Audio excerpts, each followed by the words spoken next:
मैं बस निकलने ही वाली थी यार, वो आदि के ट्यूटर आने वाले हैं तो मैं बस उन्हीं का वेट कर रही हूँ। नमस्ते मैडम। नमस्ते, आप कौन? आपके बेटे आदि का होम ट्यूटर। प्रिया, मैं कॉल बैक करती हूँ अभी। तुम नितिन हो? जी। आओ अंदर।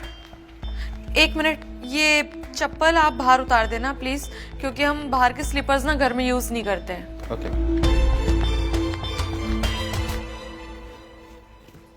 सो coming straight to the point, आप मेरे बेटे को पढ़ा पाएंगे? यस मैम, मैं एक एक्सपीरियंस टीचर हूँ और मैंने कई बच्चों को पढ़ाया है। मुझे नहीं लगता तुम पढ़ा पाओगे। एक ना इंग्लिश कोट है, मैं हिंदी में एक्सप्लेन करती हूँ। इंसान की पहचान ना उसके जूतों से होती है, और इंसान को पहचानने में ना मैं कभी चूक नहीं करती। द पॉइंट इज कि मेरे बेटे का आईसीएसई बोर्ड है और सब कुछ इंग्लिश में ही होता है, और तुम्हें देख के लग रहा है कि तुम किसी गांव से बिलोंग करते हो। तुम्हारा रहन सहन, तुम्हारे कपड़े, सब कुछ। और मेरा बेटा आदि अगर तुमसे ट्यूशन्स लेगा तो वो बिल्कुल तुम्हारे जैसा बन जाएगा, जो कि मैं बिल्कुल नहीं चाहती। सो बुरा मत मानना, मैं बस फैक्ट्स बता रही थी। I hope you understand. नहीं मैम, मैं बुरा नहीं मान रहा हूँ। मुझे तो आपके बच्चे के फ्यूचर के लिए अफसोस हो रहा है। मतलब? मैम, माँ एक बच्चे की पहली गुरु होती है, और जिस माँ की ऐसी सोच हो वो बच्चा आगे चलकर क्या करेगा। कहना क्या चाहते हो तुम? मैम, आपने मुझे बहुत कुछ बोला और मैंने आपको बगैर टोके सुना।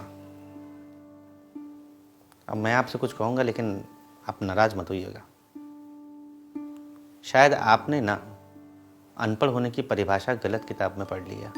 शिक्षा पर सभी का समान अधिकार है, और जिसे जीवन में कुछ करना होता है ना, वो समाज और परिस्थितियों से हार नहीं मानता। आपने मुझे कहावत सुनाई ना, मैं भी आपको एक कहावत सुनाता हूँ। हिंदी में ही सुनिएगा। जिसे पढ़ना लिखना होता है ना मैडम, वो पढ़ ही लेता है। उसके लिए उसे शहर या अच्छे इंस्टीट्यूट की ज़रूरत नहीं होती, अच्छे कपड़ों की ज़रूरत नहीं होती। अनपढ़ वो नहीं होता जिसे पढ़ना लिखना ना आए। अनपढ़ वो होता है जिसे लोगों की इज्जत करना ना आए, जो दूसरे की शिक्षा का स्तर उसके कपड़ों से आके। गांव वाले ऐसा नहीं करते मैडम, वो सबकी इज्जत करना जानते हैं। हाँ, आपके इस शहर में पढ़े लिखे अनपढ़ ज़रूर हैं, जो एक मिनट नहीं लगाते दूसरे को बेइज्जत करने में। वो ये नहीं सोचते कि सामने वाले की क्या ज़रूरत है, क्या मजबूरी है।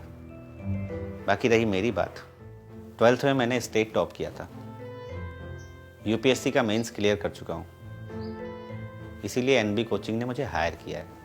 बस कुछ परिवार की ज़रूरतें हैं जिनके लिए ट्यूशन पढ़ाता हूँ, और जितना मुझे इस ट्यूशन की ज़रूरत है ना, उससे ज़्यादा आपके बच्चे को एक अच्छे टीचर की ज़रूरत है। I hope you understand. Thank you madam, have a nice day. Sir, आप एक टीचर हैं, आपका काम है लेसन्स देना। मैं समझ गई हूँ, मेरे बेटे के लिए आपसे अच्छा टीचर और कोई नहीं हो सकता। मैं कल से आता हूँ।